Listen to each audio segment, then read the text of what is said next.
Hello, welcome to Ennara Reacts. Today I'm watching another video from the Fat Electrician, and this one is apparently America stole a German submarine and stuck it in Chicago. So let's see how that went. You know what you call the only Type 9C German U-boat left in existence? America's.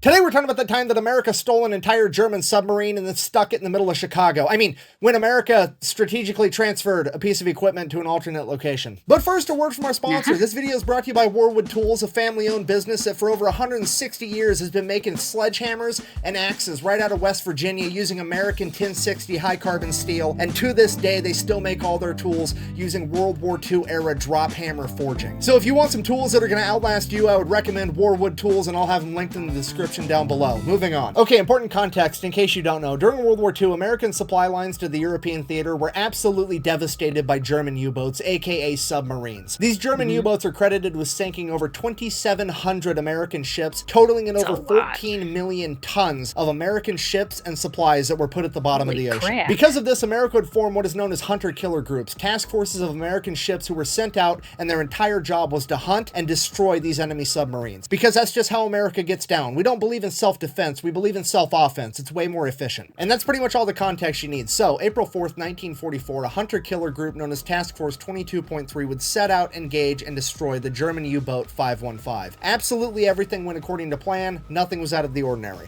They hit it with depth charges, critically wounding the submarine, forcing it to surface one last time to allow the crew to escape before the submarine would sink below the ocean waves forever. But it was on this particular day that the American commander Daniel Gallery would take unique notice of the fact that the German submarines always surfaced to allow their crew to escape, and he decided that he was going to do something unprecedented, something that no American sailor had done since 1815. He was going to send out a boarding party and steal that enemy submarine. He immediately puts a plan into action, assembling two separate boarding parties, each to be comprised of 1 officer and 8 enlisted men.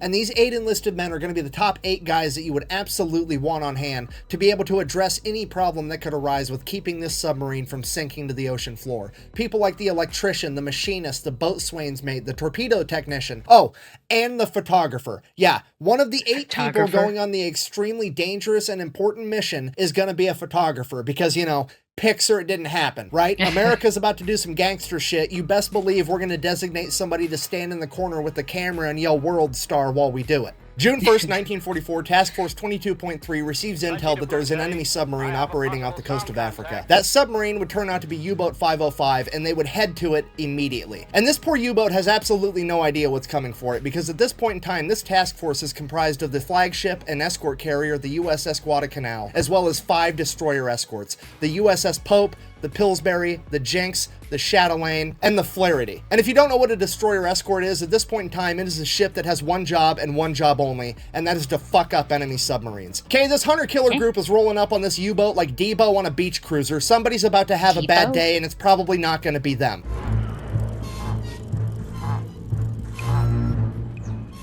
Oh, shit.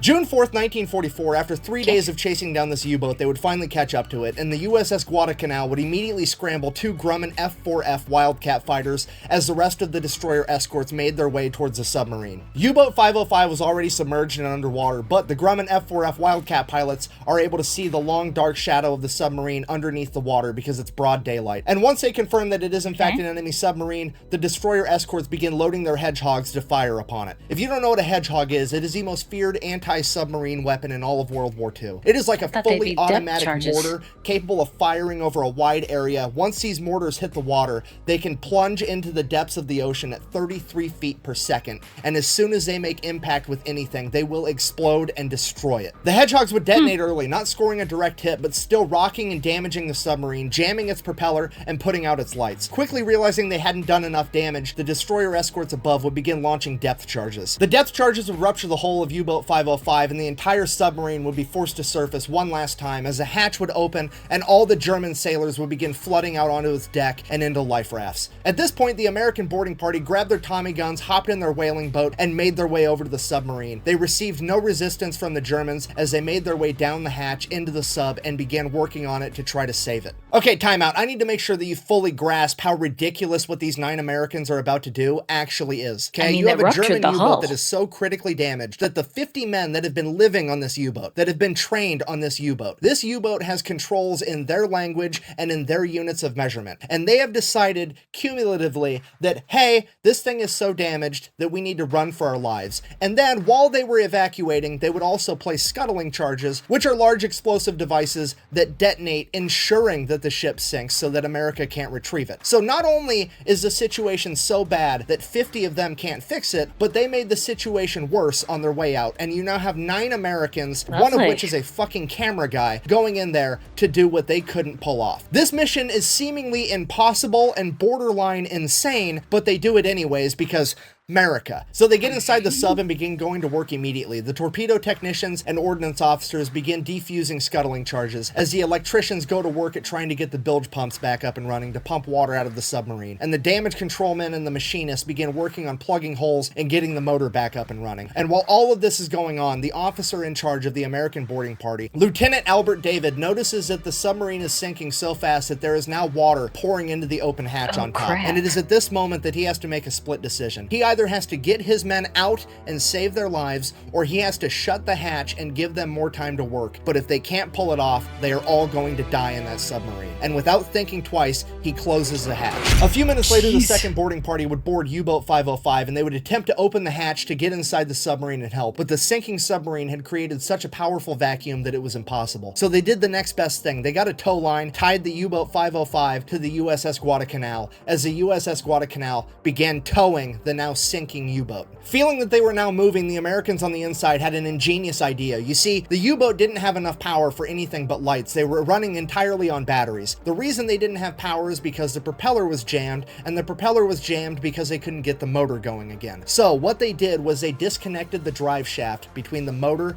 and the propeller, allowing the propeller to free spin in the current of the USS Guadalcanal as it's being towed. Okay. This would turn the alternator, generating power and giving the U-boat enough power to activate its bilge pumps and begin pumping water out of it. I cannot stress to you enough Alright. how fucking genius this was to do. This saved all of their lives for sure, and to be able to have the knowledge and wisdom to come up with a solution like that while you're actively fucking dying in a tin can under the ocean is incredible. So things are already looking up, but at a minimum they have to get that hatch back open so that the first boarding crew can escape if they absolutely need to. So the second boarding crew with their Tommy guns proceeds to pluck one of the Germans out of their life raft and persuade him to activate the pressure valve, which is going to equalize the pressure inside and outside the sub, allowing them to open the hatch door. That happens, and the second boarding crew gets inside and also gets to work. And all this is going on, and there's 50 Germans sitting out there in life rafts like, fuck. Twiddling Like, what do your you do in that thumbs. situation? You have just been outclassed on every conceivable level. Like, you were in combat, they damaged your ship to the point that you couldn't fix it, so then you tried to rage quit and blow up your own ship, and then they're like, no, I've changed my mind. And then they went in there and made it so you couldn't even sink your own ship. At this point, the rest of the task force goes around plucking all the Germans out of their life rafts because they are now prisoners of war, as Commander Gallery comes to the conclusion, fuck it, we're just gonna have to tow this sinking submarine while it's actively sinking all the way to the nearest American port, and we're just gonna have sailors in there working 24/7 around the clock to try to keep it above the waterline. Not a terrible plan, but the only problem is they're like 150 miles off the coast of Africa, and the nearest American port is 2,500 miles away, and if that wasn't bad enough, it's in fucking That's a long Bermuda, ways. you know, where the whole Ooh. triangle thing is. I mean, the disrespect with this is absolutely palpable. Could you imagine being one of these Germans sitting there like, not only are you not allowed to sink your own ship, you're not even allowed to rage quit. The Americans come in, steal your shit, and now they're gonna joyride it through the Bermuda Triangle and not even lose it just to flex on you like that? It's ridiculous. So they get everything buttoned up and they get underway, headed out to Bermuda. At which point, a couple days later, the commander of the German submarine wakes up in the infirmary on the USS Guadalcanal. Apparently, he had been hit in the head and lost consciousness for a number of days. At which point, Commander Gallery comes down to have a conversation with him, and he's like, hey, here's the deal. We stole your sub. We're towing it to the Bermuda Triangle for a joyride. It's gonna be great. The German commander absolutely refuses to believe him. He's like, that's not possible. I had 50 dudes. They weren't able to save that sub. We scuttled it on the way out for insurance. There's no way that you managed to keep that sub from sinking. At which point, Commander Gallery is like, oh, well, here's all the shit from your office that's distinctly not waterlogged. Also, if you look out the window, we're towing your submarine behind us right now. At which point, the German officer completely loses his shit. He starts crying. He's completely inconsolable. He's like, when my chain of command finds out that this happened, they're gonna torture me and then they're gonna kill me. Or the other way around. POW. I don't know. This is absolutely terrible. But Commander Gallery, being the cool guy that he is, he's like, hey, buddy, pal, friend, you're gonna sit in a nice POW camp for the duration of the war. We're going to win, and by the time you get to go back home, you're not going to have a chain of command, and all of your leadership infrastructure is going to be completely dismantled. I wouldn't worry about it. Didn't really make him feel better, but I thought it was funny. Now, so they're still making their way towards that big triangle thing, but pulling this submarine and keeping it from taking on water is a constant struggle, and it's starting to look like they're not going to be able to keep enough water out of this submarine long enough to get it all the way to Bermuda. So, they start interviewing Germans, trying to find one with technical knowledge that would be willing to help them keep it afloat. And that is when they come across a young German sailor by the name of Felix Ewald, and he would inform them that not only is he not German, he's definitely not a Nazi, and he's certainly not a fan. He was conscripted when the Nazis invaded Poland, and he was basically being forced to be there, and that if America wanted help, he was happy to do so. So he would immediately go to work helping the Americans keep the submarine afloat the entire time as they traveled back to Bermuda. As the remaining German POWs began asking questions, what happened to Felix? What happened to Ewald? Where's Ewald? And they began looking for him every chance they got, searching everywhere they could find him. The Americans had told him that they killed him, but they didn't believe it because they knew he was Polish too. So they just kept looking and looking, scanning everywhere. And this would be the inspiration for the childhood book, Where's Waldo?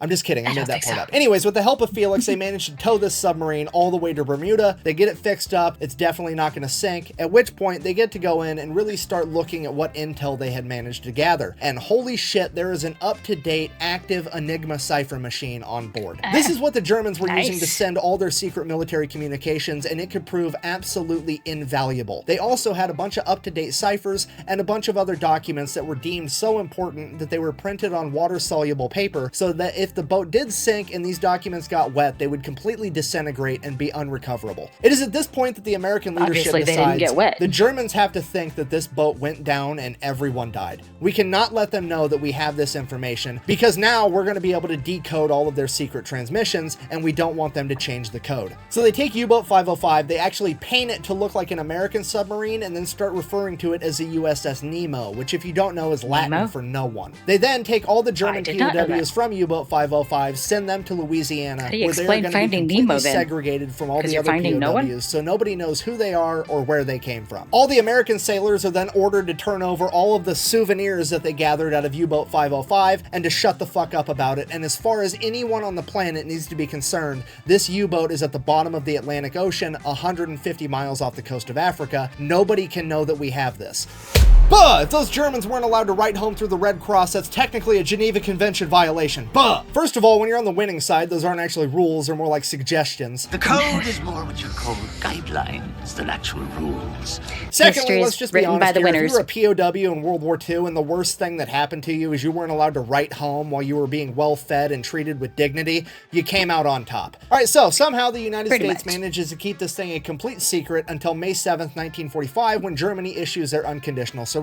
And it is at this point that the smack talking can now commence, because now we are going to take this submarine, the only remaining Type 9C German sub left on the planet, even though they manufactured hundreds, we sunk all of them, except for this one. Now we're going to drive that bitch to Philadelphia and use it to raise funds, and anybody that buys a bunch of war bonds can get a guided tour of this German sub, because a lot of people quit buying war bonds after Germany surrendered because they thought the war was coming to an end, and we were still fighting the war in the Pacific against the Japanese, so this was like a huge fundraising opportunity, and that's exactly what they did. They sold a ton of war bonds. As soon as that started slowing down, hey, we'll tow it to another major US city. They towed it up to New York. Then New York bought a bunch of war bonds. And then World War II would finally come to an end when Japan issued their unconditional surrender, and now we've got this German submarine, and we don't know what to do with it. So the US government does what the US government do, and they're like, hear me out, what if we shot nuclear bombs at it for science?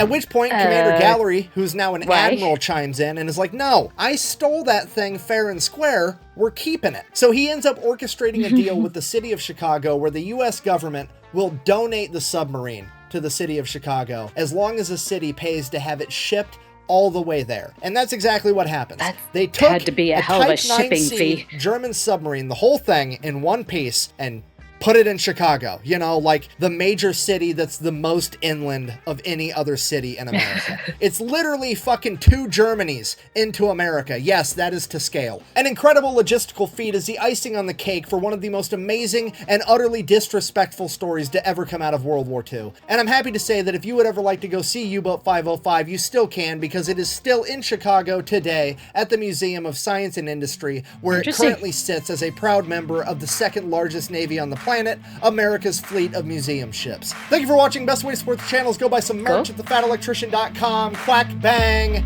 out. On June 19th, the U-505 was towed into Bermuda, and there remains as a prize of war, one less wolf to hunt with the pack. Well, there you go. The U-boat that got sent to Chicago. If I'm ever out that way, I might look at it. That's interesting. I will put a link to the original video in the description. And if you have any recommendations for other videos to watch, drop it in the comments. And thanks for watching. Remember to hit like and subscribe.